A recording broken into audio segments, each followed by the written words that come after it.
Daqui a pouco mais de uma hora, espero eu, vamos todos sair daqui e vamos para as nossas vidas, vamos para casa, vamos jantar, já não vamos ver Portugal, Portugal jogou ontem, quer dizer, fingiu que jogou.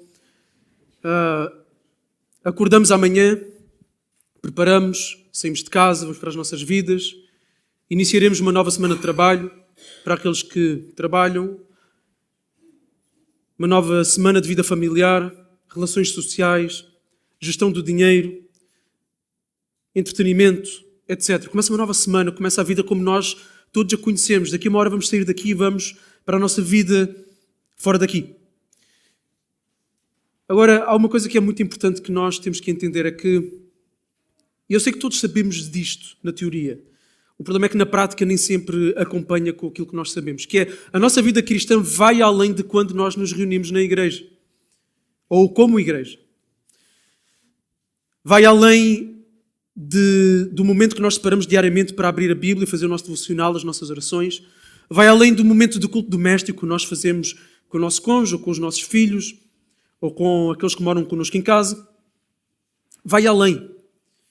Se nós somos cristãos o tempo todo. Não há momento em que nós não sejamos cristãos. Em todo o lugar em que nós formos, nós carregamos esta identidade de quem nós somos.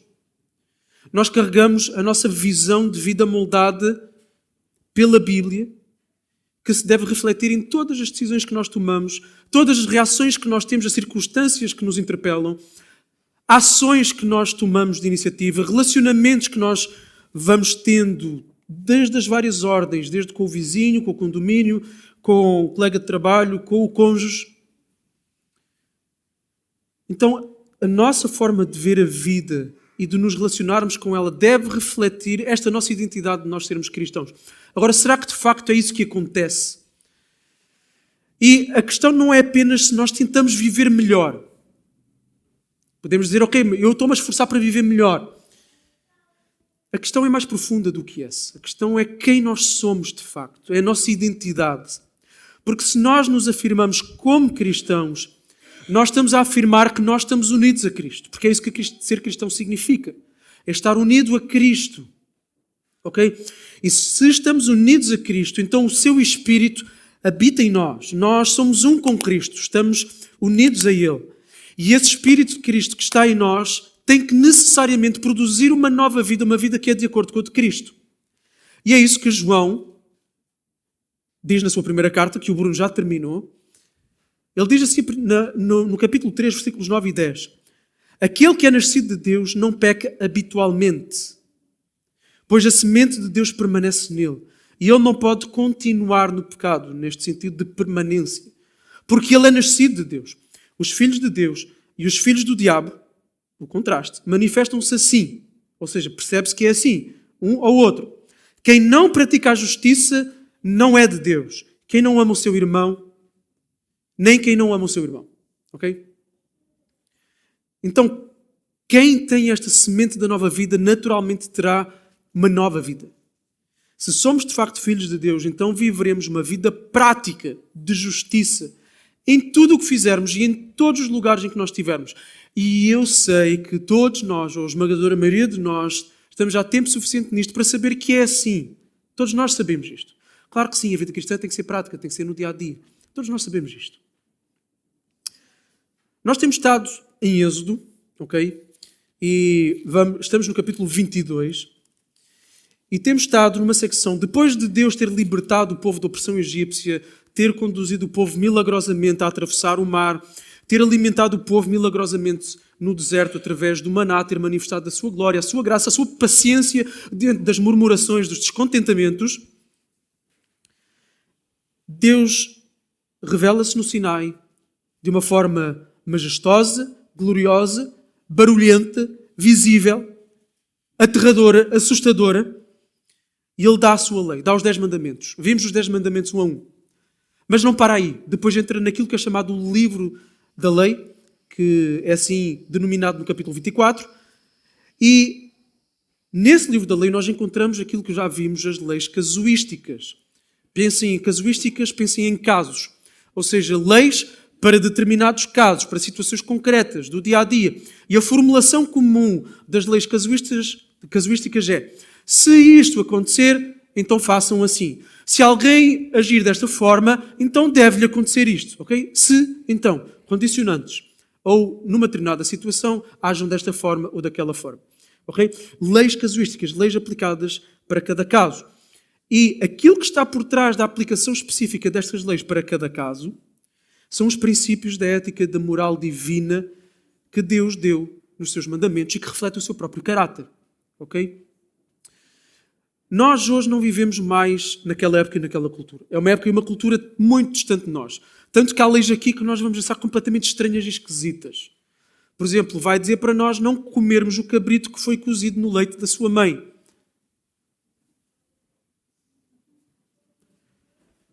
E assim como estas, há outras leis casuísticas.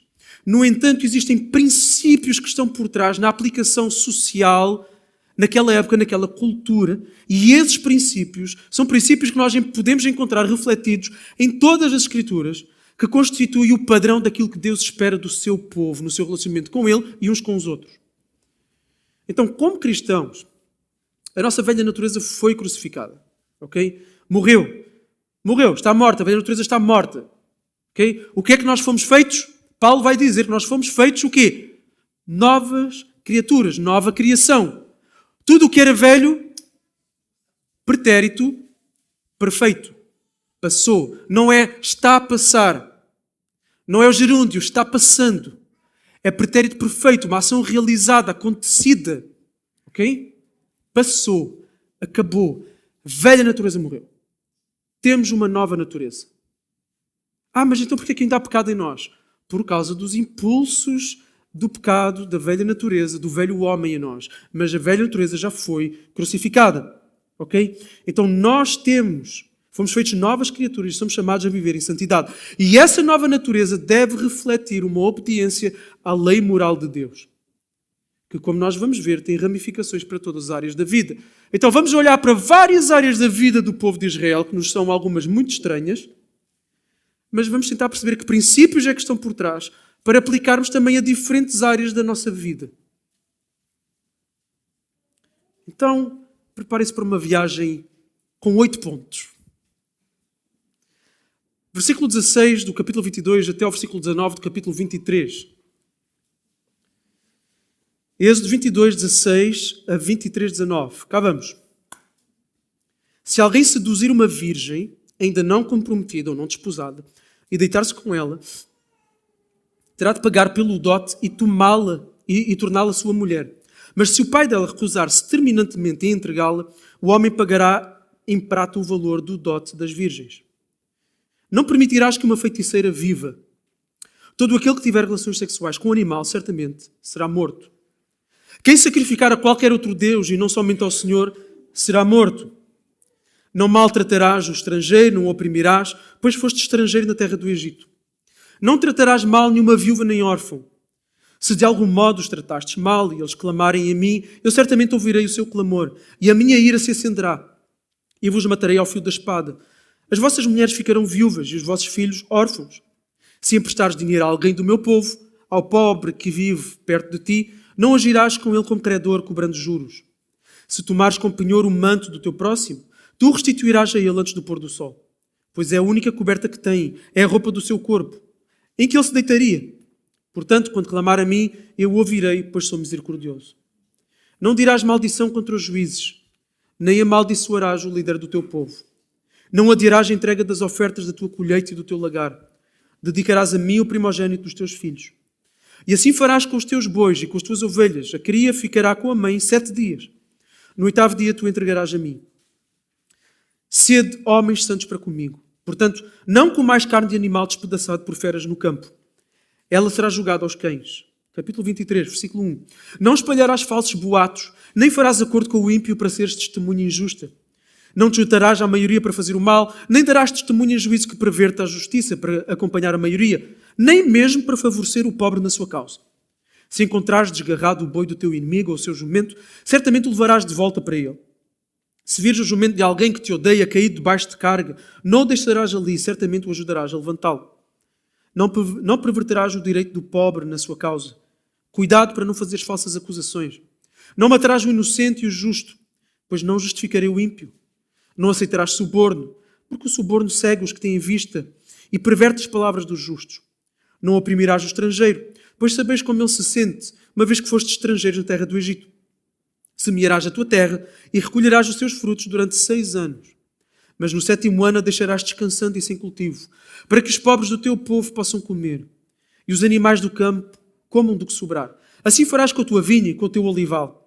Trabalharás durante 6 dias, mas no 7º dia descansarás, para que o teu boi e o teu jumento descansem, e para que o filho da tua escrava e o estrangeiro recuperem as forças. Dai atenção a tudo o que vos tenho dito. Nem sequer mencioneis o nome de outros deuses. Nunca se ouça da vossa boca o nome deles. 3 vezes no ano me celebrarás festa. Celebrarás a festa dos pães sem fermento. Comerás pães sem fermento durante 7 dias, como te ordenei, na data indicada, no mês de Abib, porque nele saíste do Egito. E ninguém apareça diante de mim de mãos vazias. Também celebrarás a festa da colheita dos primeiros frutos do teu trabalho, do que tiveres semeado no campo. De igual modo, celebrarás a festa da colheita no fim do ano, quando tiveres colhido do campo os frutos do teu trabalho. Todo homem comparecerá diante do Senhor Deus 3 vezes ao ano. Não oferecerás o sangue do meu sacrifício com pão fermentado. A gordura da minha festa não será deixada da noite para a manhã seguinte. Levarás à casa do Senhor o teu Deus o melhor dos primeiros frutos da tua terra. Não cozinharás o cabrito no leite da sua mãe. Até aqui. Como podem ver, esta não é uma passagem bíblica em que um dia um pregador acorda de manhã e diz: "Uau, eu vou pregar este texto." Ok? Mas nós acreditamos que toda a palavra de Deus é inspirada, é útil, é proveitosa para o nosso ensino, para a nossa instrução na justiça, para nos capacitar para toda boa obra, incluindo os versículos que dizem que não devemos de cozinhar e de comer o cabrito que foi cozido no leite da sua mãe. É a palavra de Deus, não é? É. Ok?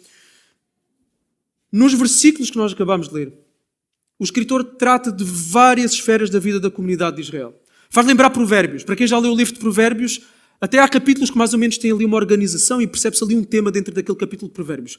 Há outros capítulos de Provérbios que parece uma manta de retalhos. É um provérbio para aqui, para isto, para a língua, o outro que fala da preguiça, o outro de repente fala sobre a mulher adúltera e por aí vai. Aqui temos várias questões que poderiam surgir na sociedade israelita. Desde a proteção de uma virgem ainda não prometida em casamento, passando pela condenação à morte de quem mexesse com feitiçaria, ou a proteção social para aqueles que eram dos grupos mais vulneráveis da sociedade. Ou seja, a aliança em que o povo estava a entrar, porque lembrem-se, Deus estava a fazer uma aliança com o povo. Deus disse lá atrás ao povo, capítulo 19, eu quero fazer de vocês uma nação exclusiva, uma nação de sacerdotes. Eu carreguei-vos nas minhas asas. Então Deus quer fazer uma aliança com o povo. E a aliança em que o povo estava a entrar tinha implicações para todas as dimensões da vida cotidiana. Todas. Desde o culto comunitário, como nós vimos aqui, festas, até às relações com os imigrantes, o senso de justiça e integridade, mesmo com inimigos. Agora, embora estas leis tenham sido dadas a Israel num contexto muito específico, elas revelam princípios permanentes que falam do caráter de Deus. Deus nunca daria uma lei que fosse contrária ao seu próprio caráter, certo? Então, Deus tem princípios que estão por trás dessas leis que Ele deu, e esses princípios para nós ensinam-nos coisas para a nossa vida também. Então, nós vamos, para organizar este texto, para lidar com o texto da forma mais pedagógica possível, vamos agrupar estas leis, em primeiro lugar, em 2 grandes esferas, ok? 2 grandes categorias. Em primeiro lugar, o relacionamento com Deus. Em segundo lugar, o relacionamento com o nosso próximo. E em cada uma destas 2 grandes esferas, vamos procurar descobrir esses princípios que devem nortear todas as esferas da nossa vida. Ok? Dentro dessas 2 grandes categorias, vamos ainda encontrar outras categorias. No caso, 4 para cada uma. Então, primeira grande esfera, relacionamento com Deus. Primeira, práticas sob influência demoníaca. Nos versículos 18 a 20, e se quiserem podem manter o texto aberto, que é para irem acompanhando, porque eu não vou voltar a ler os versículos, podem ir sobrevoando com os olhos e perceber do que é que estamos a falar. Nos versículos 18 a 20, nós encontramos adultério espiritual, ou seja, adoração falsa. Em primeiro lugar, no versículo 18, temos a feitiçaria. Uma feiticeira, aqui fala feiticeira, mas há outras passagens bíblicas que falam também em feiticeiros. Mas uma feiticeira buscava manipular poderes espirituais para provocar bênçãos ou para provocar maldições espirituais. É assim até hoje. Os feiticeiros procuravam prever o futuro, procuravam comunicar-se com os mortos e praticavam rituais de ocultismo ou magia negra. Tudo atividades proibidas em Israel. Como se pode ver em Deuteronômio 18, por exemplo. Quem praticasse feitiçaria estaria a desviar o povo da sua adoração exclusiva, da sua devoção exclusiva a Deus. Estaria a abrir a vida da sociedade de Israel, não para a influência daquele que abençoa, mas para a influência daquele que destrói. Permitir a feitiçaria no meio do povo de Deus seria abrir as portas e abrir a vulnerabilidade para a influência demoníaca no meio do povo de Israel. E por isso, a pena era a capital. Depois, o crime descrito no versículo 19 também merecia pena capital. A bestialidade, ou seja, relações sexuais com animais. É um ato pervertido da ordem da criação de Deus. Ok? Completamente fora do desígnio de Deus. Este tipo de relação sexual rebaixaria as pessoas que são feitas como?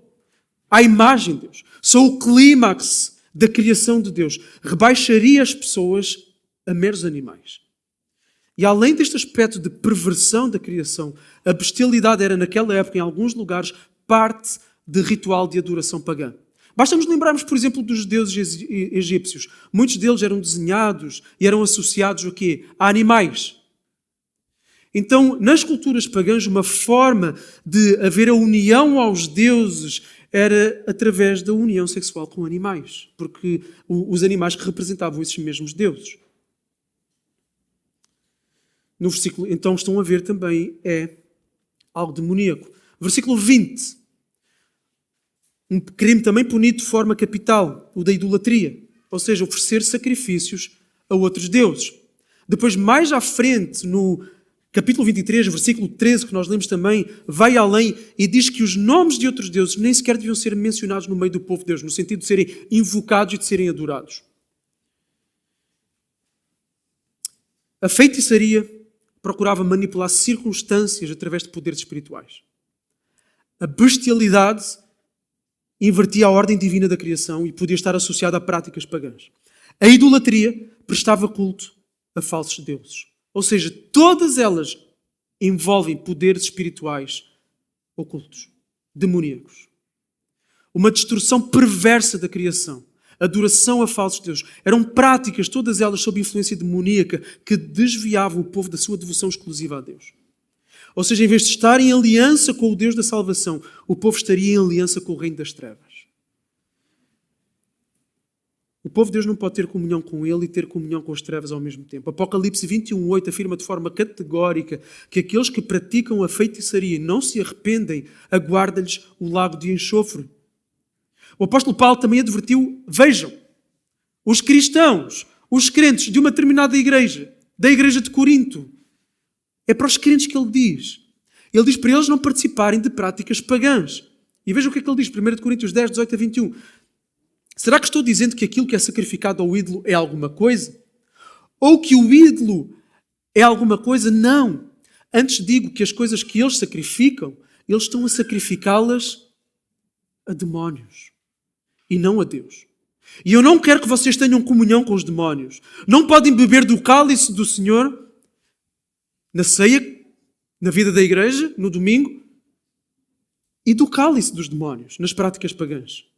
Não podeis participar da mesa do Senhor e da mesa dos demónios. E se Paulo está a dizer isto aos crentes de Corinto, era porquê? Era porque acontecia.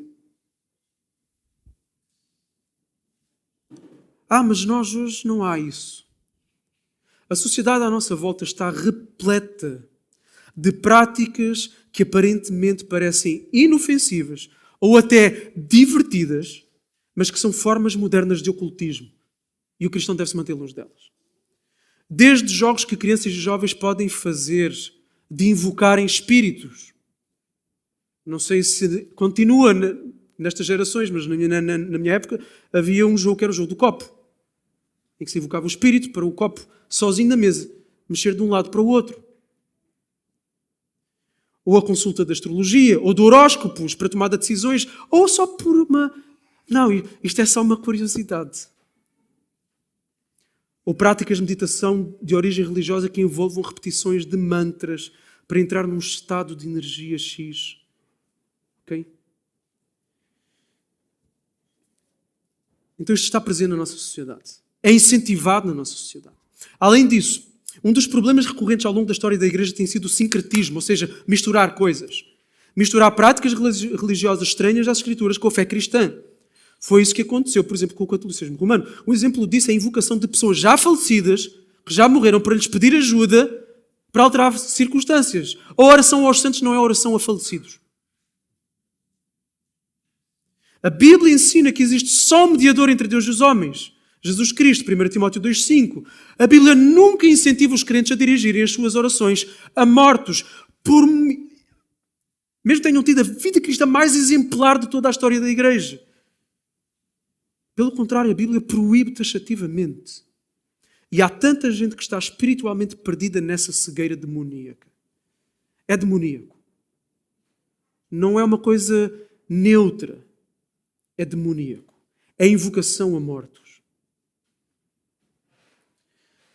Mas calma, é possível ainda também, no meio de um linguajar evangélico, nós encontrarmos formulações tipo mágicas, supersticiosas, disfarçadas de espiritualidade cristã, que também podem estar sob influência demoníaca. E a apelar ao reino das trevas, quando em certos contextos se procura manipular Deus de forma supersticiosa, com certas palavras que se pensa terem poder em si mesmas, ou através de ofertas financeiras para mover o mundo espiritual. Não é diferente da feitiçaria, meus irmãos. Mas a influência demoníaca também se vê pela perversão sexual que permeia a nossa sociedade e que chega a pessoas de todas as idades, mas de uma forma especialmente perigosa e com danos devastadores para os mais novos. É absolutamente perversa, demoníaca, vinda do inferno, a destruição sexual que as ideologias atuais têm procurado enfiar pelos corações dos mais pequenos. Trata-se de uma profunda alteração da ordem criada por Deus. E tudo em nome de uma chamada autoexpressão. A minha expressão. Eu só me estou a expressar naquilo que eu sou. Isso nada mais é do que um grande manifesto de independência face à soberania e ao senhorio de Cristo. E esse lugar de independência e de perversão é lugar de morte, é lugar de escuridão, é lugar de vulnerabilidade ao reino das trevas. Então não pensemos e não olhemos para as perversões sexuais fruto de ideologias que andam por aí e olhamos e até achamos coisas engraçadas de tão absurdas que são, que aquilo é inocente. Aquilo tem mão demoníaca por trás. Então cuidado, muito cuidado com os ecrãs, com os livros, com as amizades, com as conversas, com os conteúdos de ensino a que permitimos que as nossas crianças e adolescentes sejam expostos. Agora, a idolatria também pode tomar formas que não são necessariamente tão grotescas como quando se oferecem sacrifícios a estátuas, sacrifícios de animais, mas que são igualmente perigosos para a alma humana. Sempre que nós sacrificamos o nosso tempo, a nossa família, a nossa comunhão com Deus ou a nossa obediência em troca de dinheiro, de reputação, de poder, de estatuto, de aprovação dos homens, estamos a permitir que essas coisas ocupem o lugar que deve ser dado exclusivamente a Deus. Estamos a adorar outra coisa que não Deus. A idolatria, seja ela consciente ou inconsciente, que é mais perigosa, é uma rejeição na prática da soberania e do senhorio de Deus e uma forma de comunhão e de operação dentro dos valores do reino das trevas, que é não dar a Deus o que é devido e vender a minha alma às coisas desta vida. E quando um cristão vive persistentemente dessa maneira, o seu coração endurece, fica frio, endurece, a sua comunhão com Deus enfraquece e ele expõe-se às influências do reino das trevas. Ainda que pertença a Cristo, ele pode ser influenciado. Não possuído, não dominado nas suas faculdades, mas pode ser influenciado.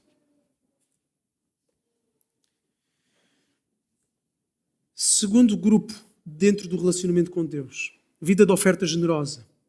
Versículos 29 e 30 do capítulo 22. nós encontramos instruções acerca do que o povo de Deus devia de consagrar e oferecer a Yahweh, ao Deus da aliança, Jeová, a Yahvé. Seria fácil para Israel guardar o melhor para si e dar os restos a Deus. Então Yahweh vai instruir o povo a dar do quê? Dos seus primeiros frutos. Antes de encherem as suas próprias despensas. Então, não é só os bens também, é também os primogénitos. E aqui a oferta dos primogénitos remete para a noite da Páscoa, para a noite da 10ª praga, quando o anjo da morte visitaria cada casa de primogénito, e os primogénitos dos israelitas foram poupados. Mas Deus vai dizer, vocês devem consagrar os vossos primogénitos. E podem resgatar a vida deles, pagando uma certa quantia para o templo, para o tabernáculo. Então, Israel devia consagrar todos os seus primogénitos. Os animais primogénitos também deviam ser consagrados. E alguns podiam ser resgatados. No versículo 19 do capítulo 23, nós lemos aí como a lei exigia que cada israelita levasse à casa do Senhor o melhor dos primeiros frutos da terra. Isto é uma afirmação do quê? Isto é uma afirmação de que Deus merecia e esperava o melhor do seu povo. Desde as famílias até aos bens. Tudo devia ser consagrado a Deus. Tudo o que cada família recebia devia ser visto como uma dádiva do próprio Deus. E eles deviam devolver a melhor parte daquilo que Deus lhes dava ao próprio Deus. Ok, hoje já não estamos sob as leis civis e cerimoniais que regiam Israel enquanto nação da antiga aliança. E, embora não tenhamos que ofertar primogénitos, embora não tenhamos que ofertar as nossas colheitas agrícolas, até porque se calhar muitos nem teriam nem coentros para oferecer em casa, nós precisamos continuar a reconhecer que tudo aquilo que nós temos, tudo, é nos dado por Deus e pertence-lhe. Não é nosso. E esse reconhecimento, ou seja, este reconhecer que é Deus que me deu, deve ser expresso como uma contribuição que seja alegre, fiel e generosa.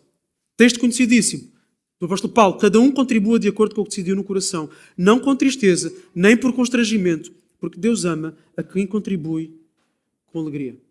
Veja uma coisa, quando nós gostamos de alguém, quando nós reconhecemos o valor de alguém na nossa vida, nós somos capazes de ser muito generosos com essa pessoa. E essa generosidade que nós somos para com essa pessoa não é uma generosidade com pesar, é uma generosidade que nós temos prazer em dar, porque reconhecemos o valor daquela pessoa e somos generosos porque amamos aquela pessoa e reconhecemos o que ela fez e tem feito e é para nós. Então somos generosos e somos generosos com alegria. Com Deus deve ser igual. Dar o melhor a Deus, dar o melhor para Deus, não é dar-lhe as sobras financeiras do final do mês. Até porque para muitas das nossas famílias, as sobras do final do mês não existem. Ok? Não é dar as sobras, dar o melhor não é dar as sobras. É dar logo assim que recebe. E fazê-lo com uma certa atitude, uma atitude de alegria. Agora, se há um problema em dar com alegria, a solução da situação não é deixar de dar. A solução é sondar o coração e perceber, mas que raio, mas porquê é que eu não tenho alegria em dar? Qual é o problema aqui? Será que é ganância? Será que é incredulidade? Será que eu não reconheço e vejo o valor de Deus o suficiente na minha vida? Então o ponto não é deixar de dar, o ponto é eu tentar perceber porque é que eu não tenho alegria neste ato de obediência de ser generoso. O povo de Deus é chamado a dar dos seus melhores recursos. Dos seus melhores recursos para o sustento daqueles que cuidam espiritualmente deles.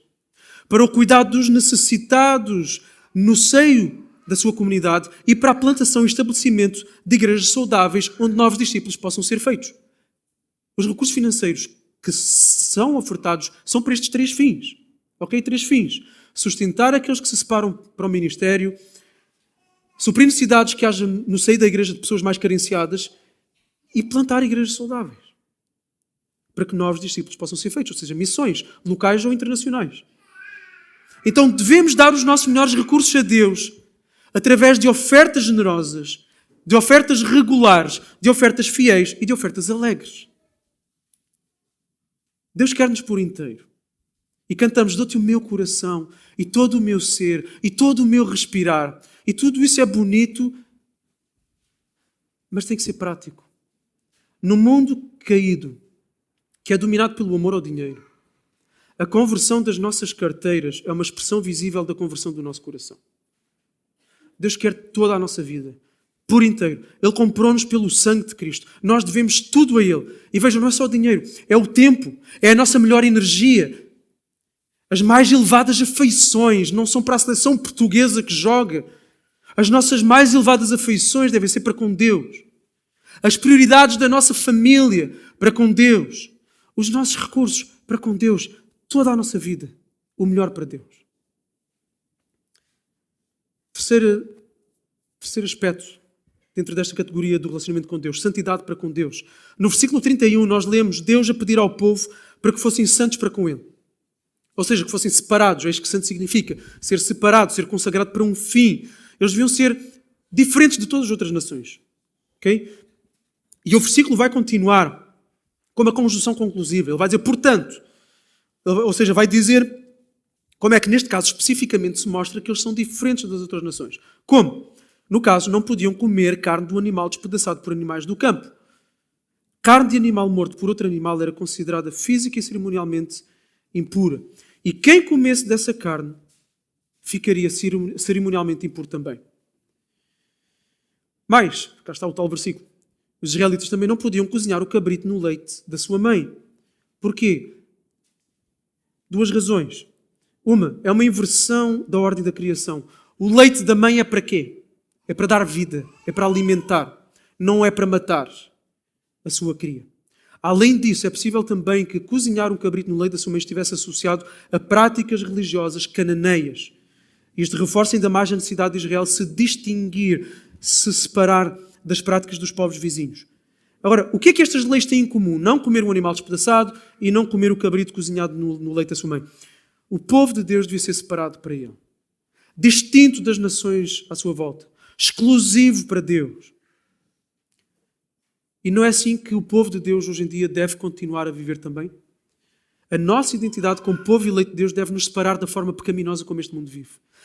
Devemos ser diferentes do mundo. Isto diz-se muito nas igrejas evangélicas, das igrejas cristãs, é verdade. Devemos ser diferentes do mundo, viver de forma diferente como o mundo vive. Devemos viver uma vida de devoção exclusiva a Jesus. Essa é a exortação que Pedro nos faz. Em 1 Pedro 1, 14 a 16. Como filhos obedientes, não se amoldem, ou seja, não se deixem moldar, não se deixem formar aos desejos que vocês tinham no tempo passado, na vossa ignorância. Mas sejam vós também santos, ou seja, separados no vosso procedimento, ou seja, nas vossas ações, assim como também é distinto, é separado, é santo aquilo que vos chamou. Porque está escrito, sereis santos, porque eu sou santo. É exatamente a mesma exortação que o apóstolo Paulo faz em Romanos 12:1, quando ele diz que nós apresentemos o nosso corpo como sacrifício vivo, e depois vai dizer, não se amoldem ao esquema, ao sistema, à forma de ver a vida deste mundo, mas sejam transformados pela renovação da vossa mente. A nossa consagração a Deus implica em que nós vivamos de forma distinta, diferente do sistema caído deste mundo e que sejamos transformados e conformados à pessoa de Jesus. Ou seja, afirmarmos-nos como povo de Deus significa que devemos ser mais parecidos com Deus, com o próprio Cristo. Agora, o que é que isso significa na prática ser mais parecido com Cristo? Muita coisa. São muitas áreas da nossa vida que ou são tocadas por uma forma de ver a vida de acordo com este mundo, ou então temos uma forma de ver a vida de acordo com o reino dos céus. E vejam, por isso é que é importante capítulos como este.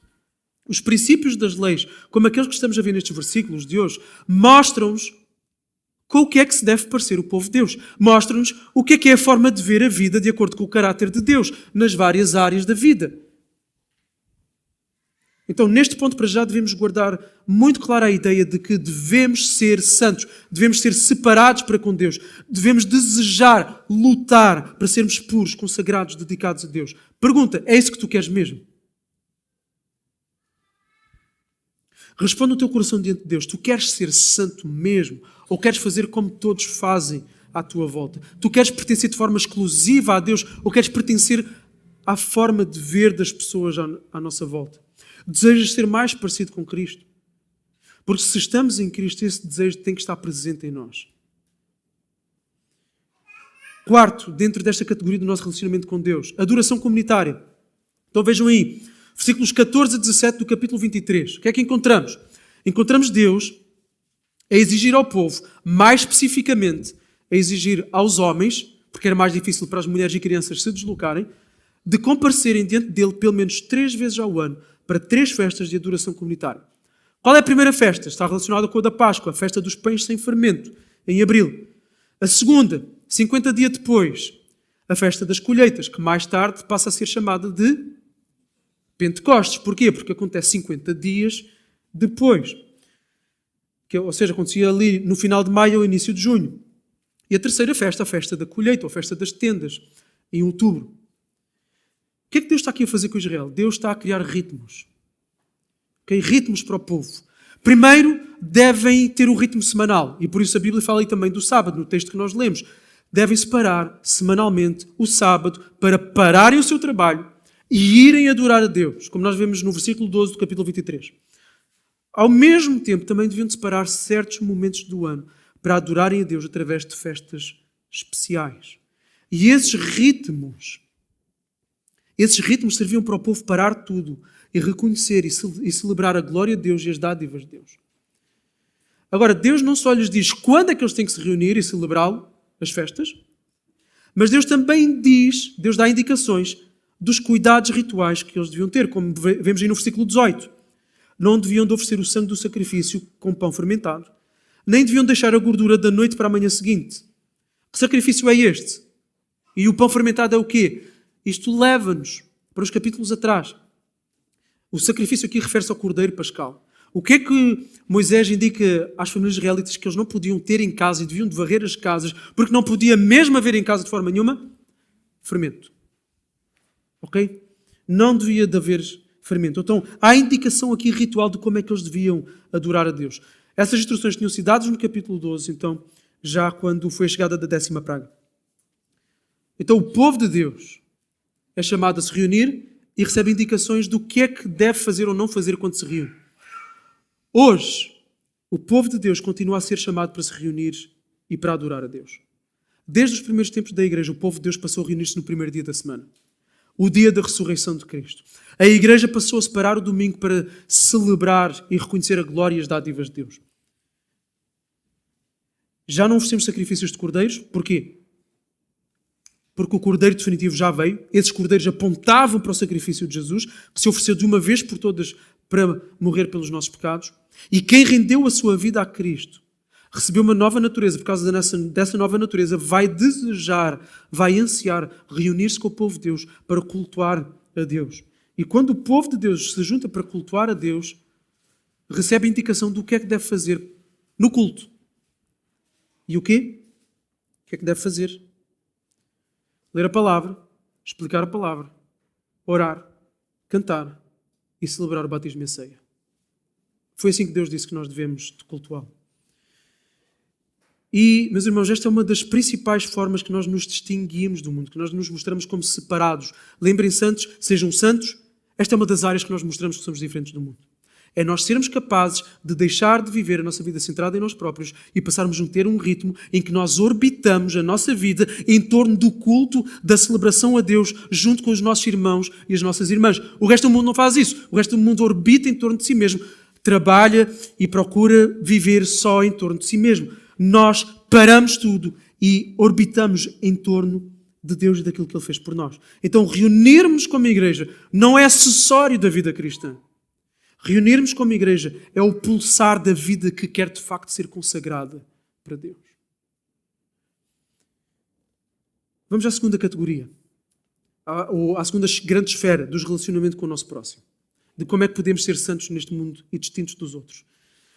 Alguém que seja parte do povo de Deus e que consequentemente deseje santidade, eu espero que todos nós aqui desejemos santidade, terá uma certa postura nos seus relacionamentos com os outros que tem que necessariamente, se é de facto cristão, refletir o caráter divino.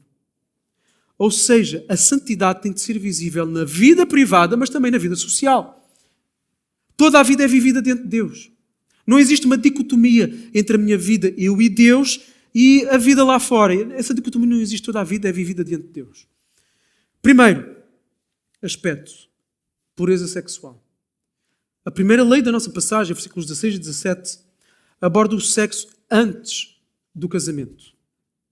Tratava-se de uma situação de relacionamento sexual consensual em que uma mulher se mostrasse receptiva à abordagem sedutora de um homem.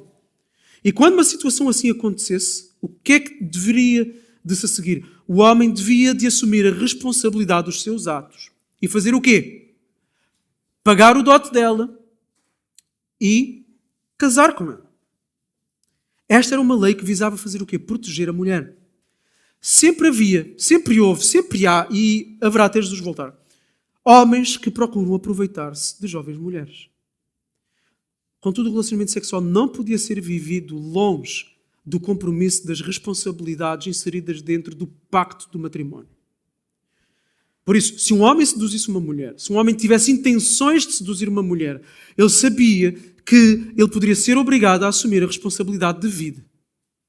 Ele não pode querer ter o prazer sexual sem ter a responsabilidade do casamento. Havia uma exceção. O pai podia recusar ao homem a permissão de casar com a sua filha. Ou seja, não bastava haver o desejo de casamento, tinha que haver a bênção do pai.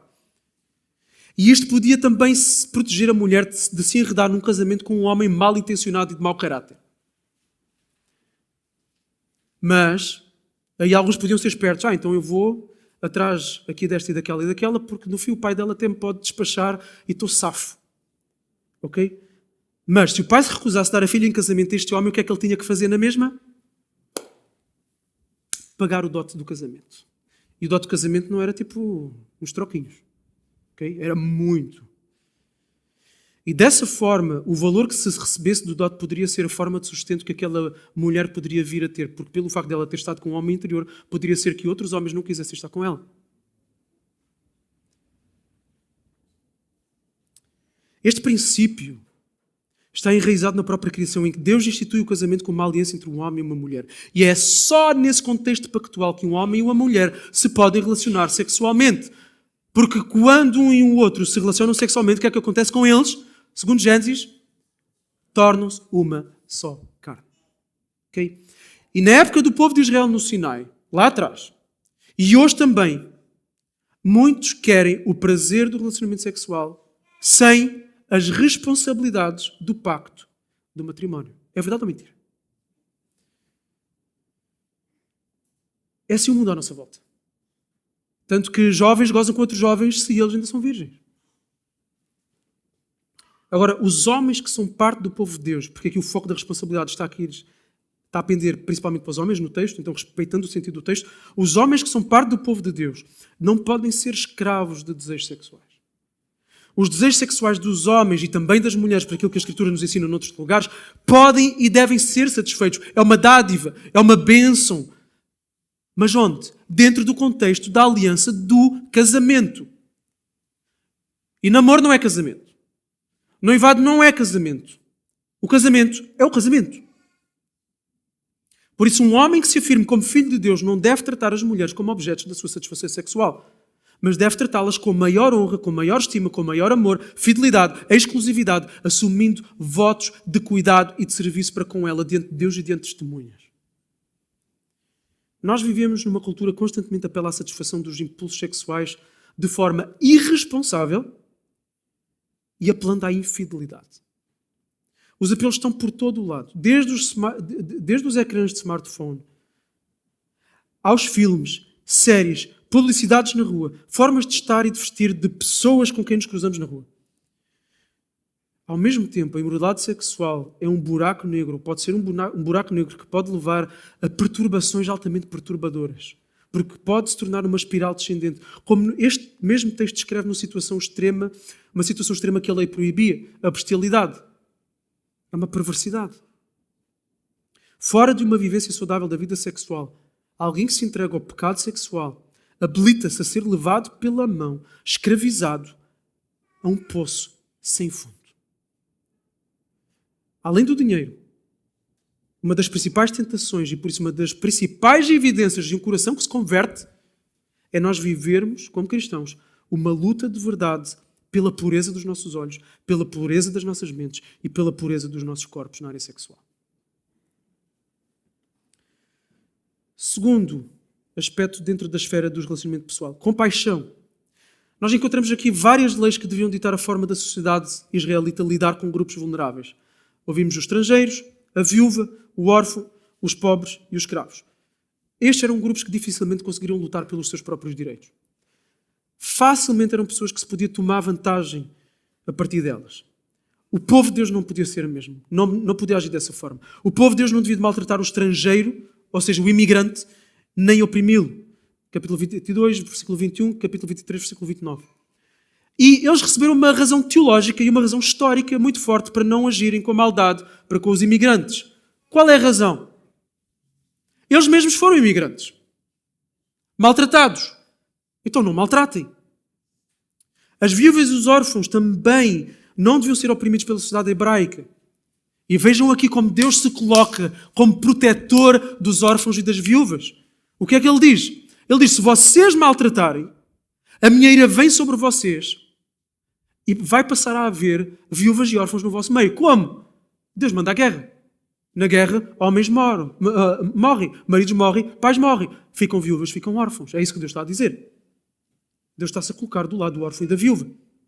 Mas a comunidade da aliança também não deveria abusar e aproveitar-se dos pobres no seu seio, cobrando juros para se aproveitar deles. Ou retendo a roupa deles, a capa deles, a vestimenta do pobre, que ele dava como penhor para ir trabalhar no dia-a-dia. Okay? Então, os salários não eram como nós temos hoje ao fim do mês. Eram diárias, chamavam jornaleiros. Então eles trabalhavam um dia e depois recebiam no final do dia. Então o que acontecia muitas vezes é que eles deixavam a capa, que era a capa com que se protegiam, por exemplo, do frio, eles deixavam a capa deles como penhor, como garantia de que de facto iam trabalhar e no fim recebiam o salário e lhes era devolvida a capa. Okay? Agora, não somente estes grupos não deviam ser maltratados, como eles deviam também ser ajudados. Então não é só tratar mal, não é só não tratar mal, é também fazer o bem.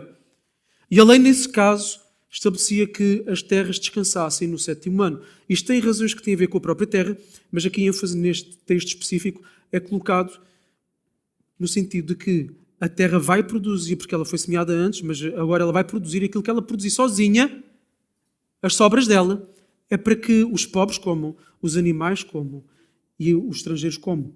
Okay? O próprio sábado, além de servir para descanso e adoração do povo de Deus, visava também beneficiar os animais, os filhos dos escravos e os estrangeiros. 23:12. Então, o que nós vemos aqui é uma preocupação de proteção social da parte de Deus. Independentemente do país de origem das pessoas, independentemente da classe social das pessoas, há um facto, é que todos são feitos como? À imagem de Deus. E por isso ninguém podia ser maltratado. Pelo contrário, exatamente, ou seja, o movimento é o inverso. Exatamente por serem vulneráveis, exatamente por serem suscetíveis a abusos de pessoas maldosas, essas pessoas deviam ser protegidas e ajudadas por leis como estas. Um povo em situação vulnerável, como Israel tinha sido, debaixo de uma mão opressora egípcia, salvo de uma forma extraordinária por um Deus compassivo, deveria de ser igualmente compassivo com os vulneráveis que estivessem no seu seio. Quem eles foram deveria definir quem eles seriam para com os outros. E connosco é a mesma coisa. Nós também, como povo de Deus, éramos estranhos, éramos estrangeiros à aliança. Somos os gentios. As promessas não eram para nós. Éramos pobres de boas obras ou não éramos? Vulneráveis à opressão do pecado, do diabo. E fomos inseridos, graciosamente, na comunidade do povo de Deus pelo sacrifício de Jesus. Nós devemos então ver a nossa ética social ser moldada pelo mesmo tipo de graça e pelo mesmo tipo de compaixão que nós recebemos. A nossa identidade como cristãos então deve refletir-se em hospitalidade, socorro e compaixão para com os mais vulneráveis, a começar na igreja, mas também fora dela. Nós não podemos tratar com desprezo no nosso coração, e eu sei que é fácil na nossa sociedade isso acontecer porque há todo um clima de imigração e de questões políticas em torno da questão migratória. E nós podemos ter, por um lado, as nossas convicções políticas e podemos ter as nossas convicções de como é que as coisas devem funcionar, mas se há imigrantes, se há pessoas vulneráveis e se já estão aqui, é assim que nós devemos de ser. Não devemos desprezar ninguém no coração, devemos de respeitar e ajudar, se for possível, dentro das nossas possibilidades. Como cristãos, nós devemos ser os primeiros a demonstrar compaixão e os últimos a ignorar ou a desprezar o sofrimento daqueles que são vulneráveis. Terceiro, caminhando para o fim. Respeito às autoridades. Então, desde a queda, e a causa da queda, é um coração rebelde. Um coração que se levanta contra a autoridade. No caso divina, mas depois também contra toda a autoridade que é instituída por Deus. E, por isso, no versículo 28, capítulo 22, encontramos uma lei que condena o amaldiçoar-se às autoridades.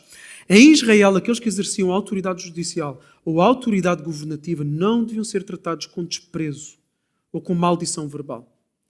O princípio é simples. Toda a autoridade é derivada. Toda a autoridade humana é derivada. De onde? Da autoridade divina. É dada para o bom funcionamento da sociedade, para a boa ordem da sociedade. E esse princípio é ensinado pelo apóstolo Paulo em Romanos capítulo 13. Podem ler depois, versículos 1 a 7.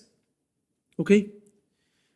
Então nós devemos de respeitar a autoridade. Paulo vai dizer por essa razão também pagais impostos. Então devemos de pagar as autoridades. Devemos temer as autoridades. Agora isso não quer dizer, atenção, que não possamos ser críticos daquilo que a autoridade faz e que não possamos manifestar e expressar as nossas críticas. Tá? Toda a autoridade é humana e por isso é suscetível de errar e de pecar. Contudo, é uma coisa diferente nós desprezarmos ou amaldiçoarmos as figuras da autoridade na nossa vida. Desde caso, um pai, um professor, um polícia ou um político. E a coisa mais fácil neste mundo é nós cairmos em conversas que manifestam desprezo e que já ultrapassam aquela barreira e entram em questões de desrespeito para com figuras de autoridade em rodas de colegas de trabalho ou até da igreja. Podemos discordar de medidas políticas, podemos discordar daquela decisão, podemos expressar, mas muitas vezes entramos num outro campo, que é do desrespeito. Isso não. Então, sermos distintos do mundo é, mesmo nós discordando de posturas de figuras de autoridade, fazermos o quê? Aquilo que o apóstolo Paulo manda também em Timóteo, que nós oremos regularmente pelas autoridades. Que nós desejemos genuinamente a conversão das autoridades e a sua transformação e que nós falemos com respeito e mostrando honra devida às autoridades. E fazemos isso não só com as palavras, mas também com obediência àquilo que pedem de nós. Se não for algo que seja contra aquilo que Deus pede, então obedeçamos, mesmo que seja um imposto com o qual nós não concordamos que seja tão alto. Quarto ponto em que refletimos que somos distintos do mundo, a nossa integridade. O povo de Deus deve manter-se longe da corrupção e viver em integridade e verdade, de acordo com o caráter divino. E nesse sentido, então, encontramos leis que visam atacar a corrupção na sociedade. Veja os versículos 1 a 3 do capítulo 23, que proíbem boatos e acordos, ou seja, esquemas, para se mentir em tribunal e para se perverter a justiça. Ou seja, pessoas que entram ali num esquema para perverter a justiça. E a tentação para essa perversão da verdade poderia ser o quê? Poderia ser agradar a uma maioria, e muitas vezes são os lobbies, ou então, a Bíblia também diz, nem pelo pobre, nem pela causa daquela pessoa vulnerável, distorçam a justiça. Ou seja, nem pela maioria, nem pelos mais necessitados. A justiça é a justiça. A verdade é a verdade. Ponto final, parágrafo. A verdade deveria reinar acima de qualquer tipo de pressão. Pressão de maioria ou pressão de minorias. Poderia também haver a tentação de prejudicar o pobre na justiça, havendo um aproveitamento da sua fraqueza, dele não conseguir vindicar os seus direitos. Isso não podia acontecer. Capítulo 23, versículo 6. Falsas acusações promovendo a condenação de inocentes também deviam ser proibidas. Subornos, proibidos. Capítulo 23, versículos 7 e 8. Também fora dos tribunais, cada israelita devia ser justo. Em, por exemplo, ou seja, não só nos tribunais deve-se ter cuidado com a integridade, mas também no dia a dia. Por exemplo, eles deviam de devolver uma coisa que encontrassem, mesmo que fosse algo de um inimigo. É para ser justo mesmo com os inimigos. É isto que está aqui a ensinar. O princípio por trás destas leis é o 9º mandamento. Não dar falso testemunho. Neste caso, mais especificamente aplicado a situações da prática da justiça e da integridade, seja em tribunais ou na vida de forma geral. E sim, nós vivemos numa sociedade extremamente marcada pela corrupção.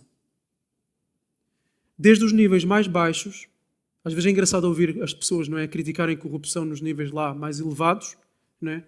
Mas depois no local de trabalho, as canetas, os papéis, as seringas, a corrupção também vai acontecendo. É fácil denunciar a corrupção em grandes esferas da sociedade e ao mesmo tempo tolerar pequenas formas de desonestidade no cotidiano. As justificações para os enganos aos patrões, desvios de dinheiro, contornar regras, podem ser as mais variadas e a criatividade aqui não falta. E muitas vezes vem travestida de suposta inocência. O facto de todos fazerem, mas toda a gente faz. É muitas vezes o argumento principal que nós ouvimos e que somos tentados a usar também. Mas os outros também fazem. Nós vivemos na cultura do jeitinho. Dá-se um jeitinho aqui. Dá-se um jeitinho ali. Esta é a nossa cultura. Cultura das manhas, dos contornos, do desenrascanço. Nós precisamos ter cuidado para não cair em desonestidade e corrupção. Uma coisa diferente é agir com sabedoria. E Jesus disse para nós sermos astutos como as serpentes. E ele elogia aquele homem que é exatamente muito astuto para se safar de uma situação. Uma coisa é agir assim, e somos chamados também a agir assim com sabedoria, com esperteza, em conhecer bem o sistema, para fazer o bem de forma legal, eticamente legítima e de forma transparente. É possível fazer isso e é eticamente correto. Outra coisa diferente é nós explorarmos as brechas de uma forma desonesta e sem transparência. E sim, às vezes os limites podem ser ali meio dúbios, mas quem sabe na sua consciência, quem faz na sua consciência sabe o que está a fazer. Ok? Podemos ser sábios e usar do sistema de forma legal e transparente, ou podemos ser com aquela esperteza manhosa, já não com tanta transparência. E eu acredito que não preciso dar muitos exemplos concretos nesta área. Em todas as áreas da vida sabemos facilmente como é que isto se aplica. É muito cultural nosso.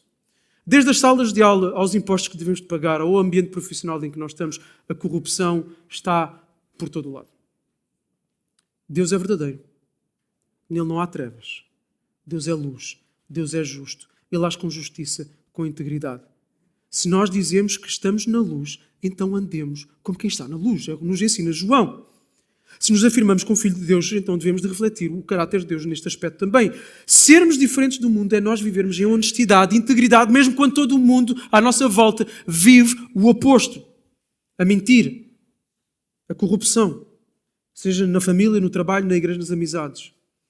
O apóstolo Paulo diz em 2 Coríntios 8:1: pois tomamos cuidado com o que é honesto, não só diante do Senhor, mas também diante dos homens. E eu concluo. Como nós vimos aqui, aqueles que são parte do povo de Deus devem refletir o caráter de Deus em todas as esferas da vida, e vimos aqui várias esferas da vida. Sim, é verdade, nós vamos nos deparar com uma realidade. O pecado no nosso coração.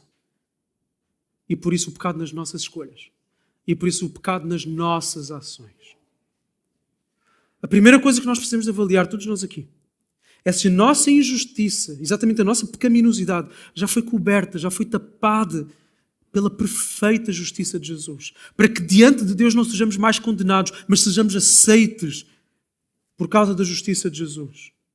Ou seja, leis como os princípios que estão por trás das leis, como nós acabámos de ver, elas evidenciam com muita facilidade uma coisa, é que todos nós somos pecadores. Deus é santo, puro, perfeito, bom. Então, à partida, nós estamos separados, estamos longe de Deus. Foi por isso que Deus, Filho, encarnou, fez-se como nós, viveu esta vida de justiça perfeita de forma total e foi morto no nosso lugar.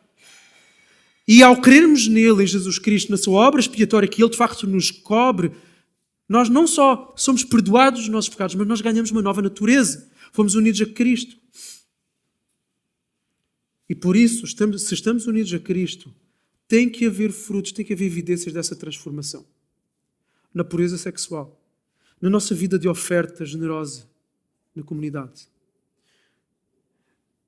na forma como nos relacionamos com as autoridades, na nossa integridade, no cumprimento de horários do trabalho, por exemplo, e tantas outras coisas. Então nós temos de ter frutos visíveis. Desde a vida da igreja ao trabalho.